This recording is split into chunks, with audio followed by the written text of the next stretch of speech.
Asia. Aside from its harbor, the only other important resource of Hong Kong is people, over 4.5 million of them.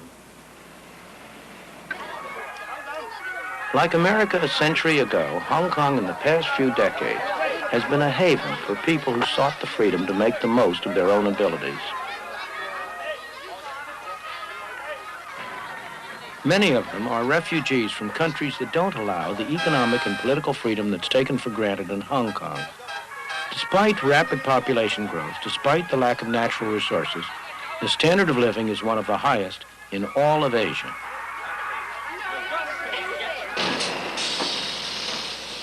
People work hard, but Hong Kong's success is not based on the exploitation of workers.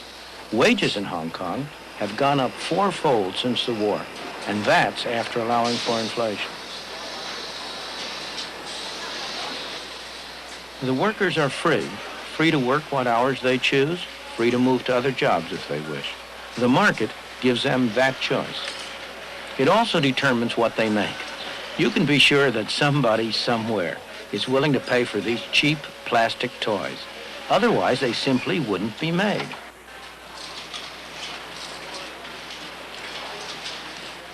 Competition from places like South Korea and Taiwan has made cheap products less profitable.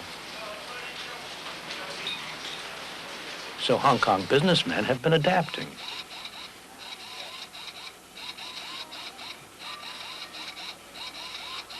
They've been developing more sophisticated products and new technology that can match anything in the West or East. And their employees have been developing new skills.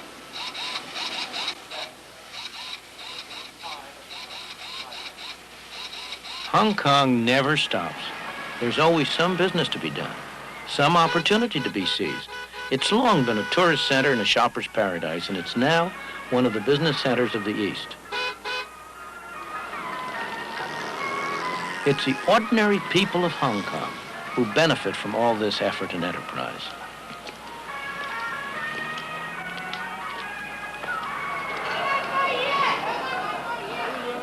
This thriving, bustling, dynamic city has been made possible by the free market. Indeed, the freest market in the world. The free market enables people to go into any industry they want, to trade with whomever they want, to buy in the cheapest market around the world, to sell in the dearest market around the world. But, most important of all, if they fail, they bear the cost.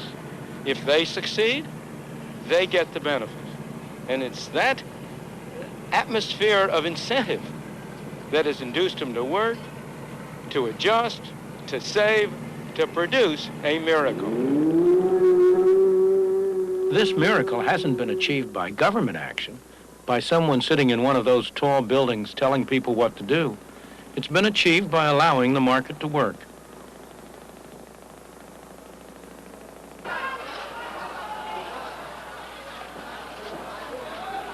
Walk down any street in Hong Kong and you'll see the impersonal forces of the market in operation. Mr. Chung makes metal containers. Nobody's ordered him to. He does it because he's found that he can do better for himself that way than by making anything else. But if demand for metal containers went down, or somebody found a way of making them cheaper, Mr. Chung would soon get that message.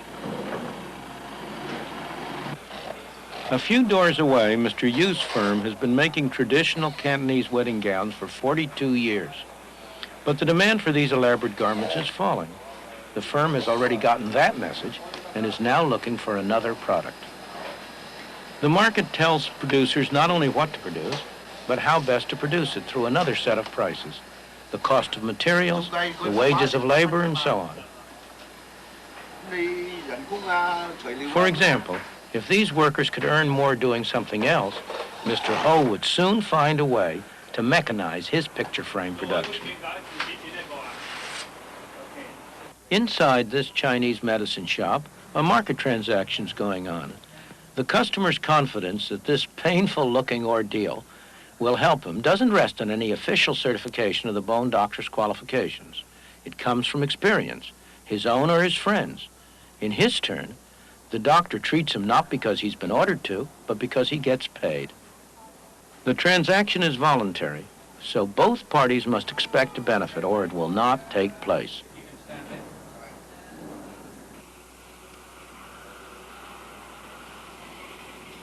Believe it or not, this backyard is the entrance to a factory.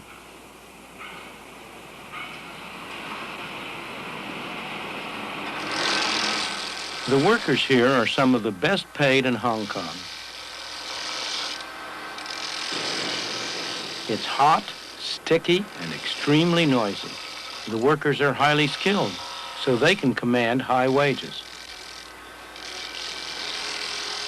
They could induce their employer to improve working conditions by offering to work for less, but they would rather accept the conditions, take the high wages, and spend them as they wish. That's their choice. The best-known statement of the principles of a free market, the kind of free market that operates in Hong Kong, was written on the other side of the world.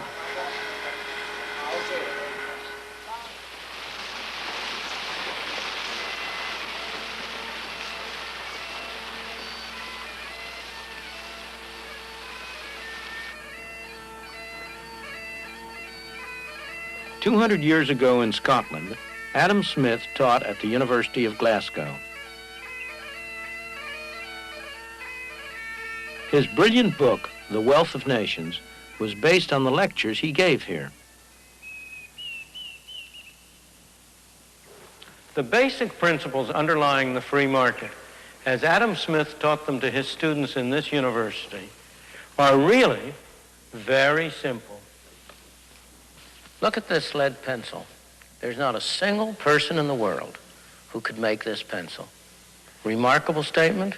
Not at all. The wood from which it's made, for all I know, comes from a tree that was cut down in the state of Washington. To cut down that tree, it took a saw. To make the saw, it took steel. To make the steel, it took iron ore. This black center, we call it lead, but it's really graphite, compressed graphite. I'm not sure where it comes from, but I think it comes from some mines in South America. This red top up here, the eraser, bit of rubber, probably comes from Malaya, where the rubber tree isn't even native.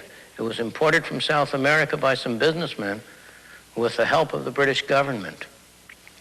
This brass ferrule, I haven't the slightest idea where it came from, or the yellow paint, or the paint that made the black lines, or the glue that holds it together. Literally thousands of people cooperated to make this pencil. People who don't speak the same language, who practice different religions, who might hate one another if they ever met. When you go down to the store and buy this pencil, you are in effect trading a few minutes of your time for a few seconds of the time of all those thousands of people. What brought them together and induced them to cooperate to make this pencil? There was no commissar sending out orders from some central office. It was a magic of the price system, the impersonal operation of prices that brought them together and got them to cooperate to make this pencil so that you could have it for a trifling sum. That is why the operation of the free market is so essential, not only to promote productive efficiency, but even more, to foster harmony and peace among the peoples of the world. These people are crossing between two very different societies. This is Lo Wu, the official border crossing point between China and Hong Kong.